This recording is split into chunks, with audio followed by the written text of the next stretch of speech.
241 marines estadounidenses dormían en sus literas cuando el camión cargado con 6 toneladas de explosivos atravesó la barrera de seguridad y se estrelló contra el vestíbulo del cuartel general en Beirut.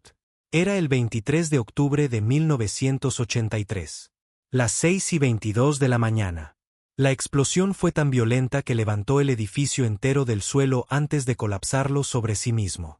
Fue el ataque suicida con bomba más grande desde la Segunda Guerra Mundial. El FBI lo calificó como la mayor explosión no nuclear que sus investigadores habían visto jamás. Los cuerpos fueron extraídos durante semanas. Algunos nunca fueron encontrados. 6 meses antes, otro camión bomba había destruido la embajada estadounidense en la misma ciudad. 63 muertos. Toda la estación de la CIA en Oriente Medio eliminada de un solo golpe. El jefe de la estación de la CIA en Beirut, Robert Ames, considerado el mejor arabista de la agencia, murió en su escritorio. Al año siguiente, un avión de TUE fue secuestrado en ruta desde Atenas. Un buzo de la Armada estadounidense llamado Robert Stethem fue golpeado, torturado y ejecutado con un disparo en la cabeza. Su cuerpo fue arrojado a la pista del aeropuerto de Beirut. Después vinieron los secuestros. Periodistas occidentales. Diplomáticos. Funcionarios de inteligencia. Retenidos durante años en celdas subterráneas en el Valle de la Bekaa. Torturados. Encadenados a radiadores. Algunos asesinados. Y después, Buenos Aires. 1992. Un coche bomba destruyó la embajada de Israel en Argentina. 29 muertos. 1994. Otro coche bomba pulverizó el centro comunitario judío Amia. 85 muertos. El mayor atentado terrorista en la historia de América Latina. Todos estos ataques tenían algo en común. Una sola firma operativa.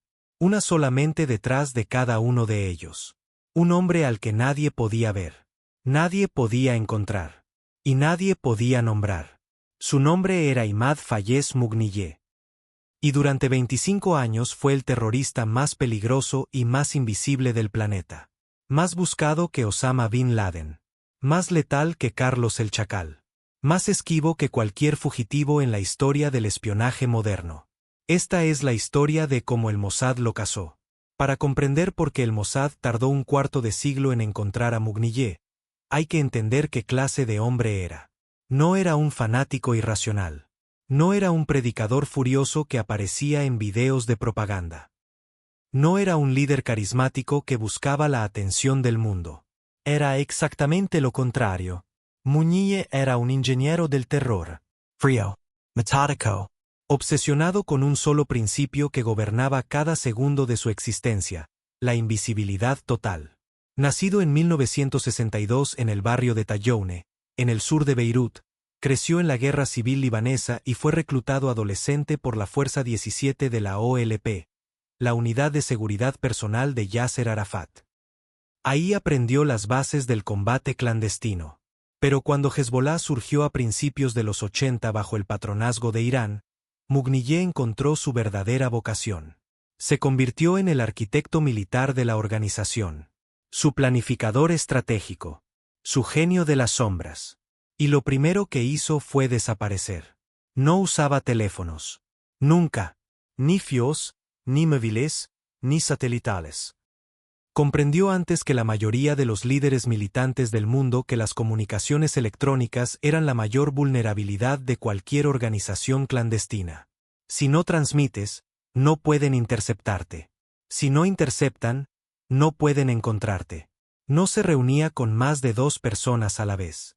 Cada reunión se realizaba en una ubicación diferente, decidida con menos de 1 hora de antelación. Los asistentes recibían instrucciones fragmentadas. Uno sabía la hora pero no el lugar. Otro sabía el barrio pero no el edificio. Solo Mugniyeh tenía el cuadro completo. Cambiaba de residencia cada pocas noches. A veces cada noche. No tenía una casa. Tenía una constelación de pisos seguros repartidos entre Beirut, el Valle de la Bekaa y Damasco que rotaba de forma impredecible. Su propia familia no siempre sabía dónde dormía. Pero lo más extraordinario era lo que hizo con su rostro. A lo largo de los años, Mugniyé se sometió a múltiples cirugías plásticas para alterar su apariencia. No retoques cosméticos menores. Reconstrucciones faciales completas que cambiaban la estructura de sus pómulos, su mandíbula, su nariz. Cada pocos años, era literalmente una persona diferente. La CIA poseía exactamente una fotografía suya. Una sola, tomada a mediados de los años 80, granulada, de baja resolución, probablemente captada por una cámara de vigilancia. Para cuando las agencias de inteligencia empezaron a usarla activamente, la cara del hombre en esa foto ya no existía. Había sido reemplazada quirúrgicamente. 2 veces. Los servicios de inteligencia occidentales le pusieron un apodo que lo decía todo. El fantasma. Porque eso es lo que era. Un hombre sin rostro. Sin voz grabada. Sin dirección. Sin rutina. Sin señal electrónica. Un vacío que se movía por Oriente Medio dejando destrucción a su paso y desapareciendo antes de que el humo se disipara. Interpol emitió una alerta roja internacional. El FBI lo incluyó en su lista de los más buscados con una recompensa de $5 millones. La CIA creó un grupo de trabajo dedicado exclusivamente a encontrarlo. 6 agencias de inteligencia de 4 continentes compartían cualquier fragmento de información que pudiera conducir a su localización. Nada funcionó. Los años pasaban. Las alertas se actualizaban. Las recompensas aumentaban. Y Mugniyé seguía operando. Seguía planeando. Seguía matando. Y mientras tanto, los muertos se acumulaban. En 1986, apenas 3 años después de los atentados de Beirut, la inteligencia israelí localizó un apartamento en los suburbios sureños de la capital libanesa que supuestamente utilizaba como piso seguro. Un equipo operativo fue desplegado para vigilar el edificio. Durante semanas, agentes observaron entradas y salidas, fotografiaron a los visitantes y analizaron patrones de movimiento. Nunca apareció. La inteligencia era vieja. El piso había sido abandonado meses antes. Mugniyé ya había rotado a otra ubicación que nadie conocía. En 1994, el Mossad obtuvo información de que Mugniyé estaba escondido en un edificio residencial en Beirut. Esta vez la inteligencia parecía sólida. Se planificó un ataque aéreo quirúrgico. Aviones de combate fueron preparados. Los pilotos recibieron sus coordenadas. La operación fue cancelada en el último momento. ¿La razón? El edificio estaba en una zona densamente poblada. Un ataque aéreo habría matado a docenas de civiles. El cálculo político era devastador. Asesinar a un terrorista a costa de familias inocentes habría sido una catástrofe de relaciones públicas de proporciones históricas. Israel no podía permitírselo. Mugniyé sobrevivió porque la democracia tiene límites que la tiranía no tiene. En 1998, llegó otra oportunidad. Una operación conjunta entre la CIA y el Mossad ubicó a Mugniyé brevemente en un barco mercante en el Mediterráneo Oriental. La inteligencia sugería que viajaba entre Beirut y un puerto del norte de África. Se preparó una operación de intercepción marítima. Pero cuando el equipo de abordaje se aproximó al barco, Mugniyé no estaba a bordo. Había desembarcado horas antes en un puerto intermedio que nadie había previsto. Otra vez, había sentido el peligro y se había esfumado. ¿Cómo lo hacía? ¿Cómo un hombre sin teléfonos, sin rutinas fijas, sin un patrón predecible, lograba además detectar las operaciones montadas contra él? La respuesta era aterradora. Mugniyé tenía su propio servicio de inteligencia. Un equipo reducido de hombres entrenados por él personalmente cuya única misión era protegerlo. No proteger a Hezbollah. No proteger los intereses de Irán. Protegerlo a él. Exclusivamente a él. Este equipo monitoreaba las comunicaciones electrónicas en su entorno, buscando cualquier anomalía. Señales de radio inusuales, tráfico de datos sospechoso, frecuencias utilizadas por servicios de inteligencia occidentales. Revisaban vehículos en busca de dispositivos de rastreo. Mantenían redes de vigilancia humana, informantes callejeros que reportaban la presencia de desconocidos en los barrios donde Mugniyé operaba. Era, en efecto, una agencia de espionaje dentro de otra agencia de espionaje. Un servicio secreto personal diseñado con un solo objetivo: mantener invisible al hombre invisible. En 2002, se detectó su presencia en una clínica privada en Damasco. Se especuló que estaba recibiendo tratamiento médico, quizás recuperándose de otra cirugía facial. Un equipo de reconocimiento del Mossad fue desplegado en la capital siria. Para cuando llegaron a la clínica, la habitación estaba vacía. La cama aún tibia. Mugniyeh se había marchado minutos antes. Cada fracaso alimentaba la frustración dentro del Mossad. Cada oportunidad perdida reforzaba la leyenda del fantasma.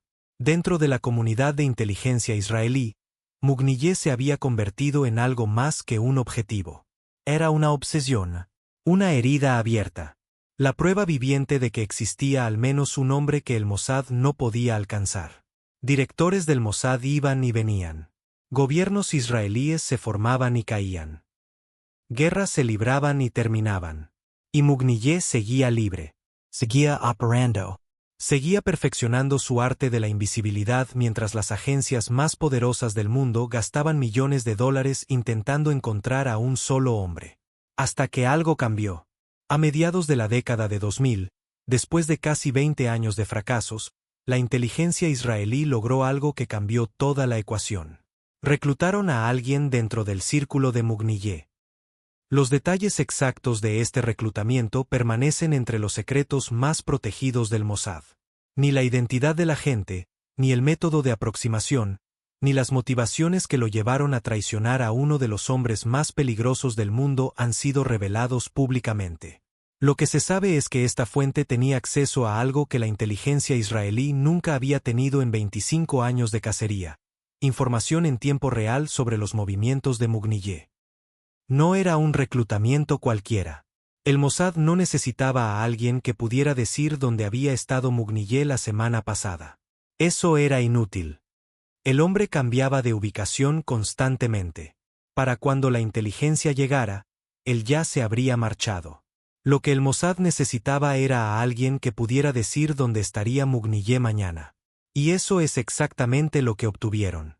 Analistas de inteligencia especulan sobre la identidad del topo. Quizás fue un conductor, alguien que transportaba a Mugniyeh entre ubicaciones y conocía las rutas de antemano. Quizás un miembro de su equipo de contravigilancia, alguien que sabía los horarios de vigilancia porque él mismo los organizaba. Quizás un asistente personal, alguien que coordinaba las reuniones y conocía las agendas días antes de que ocurrieran. Fuera quien fuera, la información que proporcionó reveló un patrón que nadie había detectado antes. Mugniyeh viajaba periódicamente a Damasco. La capital siria era para él una especie de zona segura. Damasco estaba bajo el control absoluto de Bashar al-Assad, un aliado estratégico de Irán y patrón de Hezbollah. El aparato de seguridad sirio, los temidos Mukhabarat, mantenían la ciudad bajo vigilancia constante. Cualquier operación de inteligencia extranjera en Damasco era extraordinariamente arriesgada porque los espías sirios estaban en todas partes. Eso significaba, paradójicamente, que Mugniyeh bajaba ligeramente la guardia cuando estaba en Damasco. No completamente. Nunca completamente. Pero lo suficiente. Seguía cambiando de ubicación cada noche. Seguía evitando teléfonos. Seguía utilizando su equipo de contravigilancia. Pero en Damasco hacía algo que no hacía en ningún otro lugar. Mantenía reuniones regulares con funcionarios del régimen sirio y oficiales de la Guardia Revolucionaria iraní. Reuniones que, por su naturaleza diplomática, requerían algo de regularidad. Lugares y horarios que no podían improvisarse completamente porque los funcionarios del otro lado también tenían agendas. Era una grieta minúscula en la armadura del fantasma. Pero para el Mossad, una grieta minúscula era todo lo que necesitaban. La inteligencia indicaba que Mugniyeh utilizaba regularmente un Mitsubishi Pajero durante sus visitas a Damasco. No siempre el mismo vehículo, pero siempre el mismo modelo. Una preferencia personal, quizás la única debilidad predecible del hombre más impredecible del mundo. Los analistas del Mossad tomaron nota de cada detalle: el color más frecuente, los barrios donde estacionaba, los horarios en que el vehículo aparecía y desaparecía de las calles. Y empezaron a construir un plan que no requería ejércitos, ni aviones de combate, ni misiles de crucero. Solo requería paciencia, precisión y un dispositivo del tamaño de un libro. El plan que diseñó la División de Operaciones Especiales del Mossad era elegante en su simplicidad y brutal en su lógica. No habría ataque aéreo. Demasiado ruidoso, demasiadas variables, demasiado riesgo de víctimas civiles y demasiada posibilidad de que Mugniyé escapara en los minutos entre la detección del ataque y el impacto. No habría equipo de asalto. Demasiado peligroso en territorio sirio, donde cualquier tiroteo activaría la respuesta de los Mukhabarat y convertiría la operación en un incidente internacional. El arma sería una bomba. Pero no cualquier bomba. Un dispositivo explosivo miniaturizado de una sofisticación técnica sin precedentes, diseñado para hacer una sola cosa: matar a una persona específica en un lugar específico sin causar daño significativo a nadie más. El explosivo fue ocultado dentro del reposacabezas del asiento del conductor de un Mitsubishi Pajero. El dispositivo fue diseñado para proyectar la fuerza explosiva en una dirección controlada, directamente hacia el ocupante del asiento.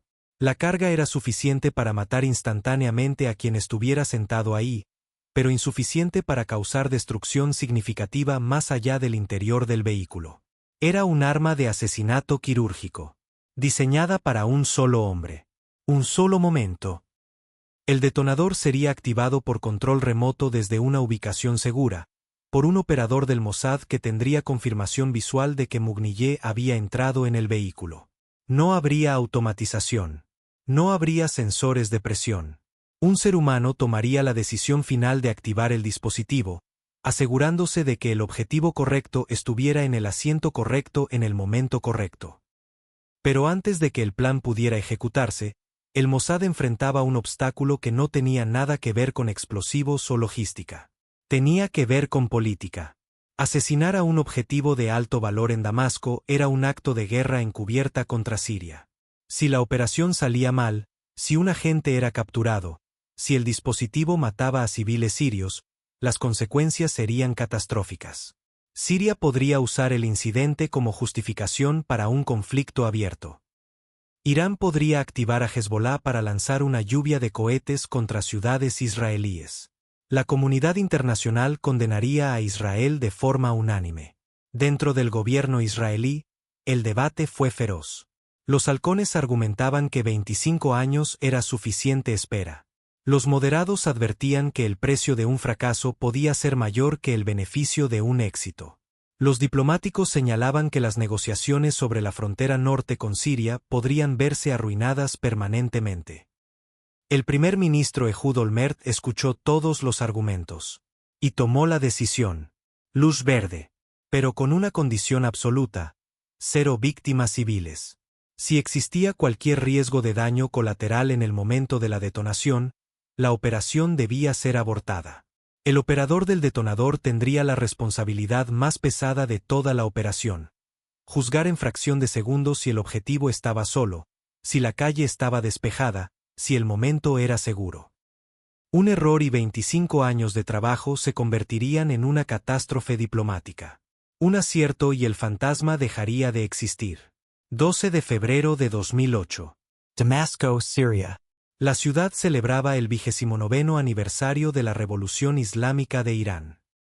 La embajada iraní en el barrio de Kafr Souse organizaba una recepción diplomática a la que asistían funcionarios sirios, representantes de grupos palestinos, oficiales de la Guardia Revolucionaria y líderes de las milicias aliadas de Irán en la región. La inteligencia del Mossad confirmó que Mugniyé estaba en Damasco. Más que eso, confirmó que asistiría a la recepción en la embajada iraní esa noche. En algún lugar de la ciudad, un equipo del Mossad estaba en posición. No se sabe cuántos agentes participaron en la operación sobre el terreno. Las estimaciones varían entre 4 y 8 personas, cada una con una función específica: vigilancia perimetral, confirmación visual del objetivo, operación del detonador y extracción. El Mitsubishi Pajero estaba estacionado en una calle cercana a la embajada.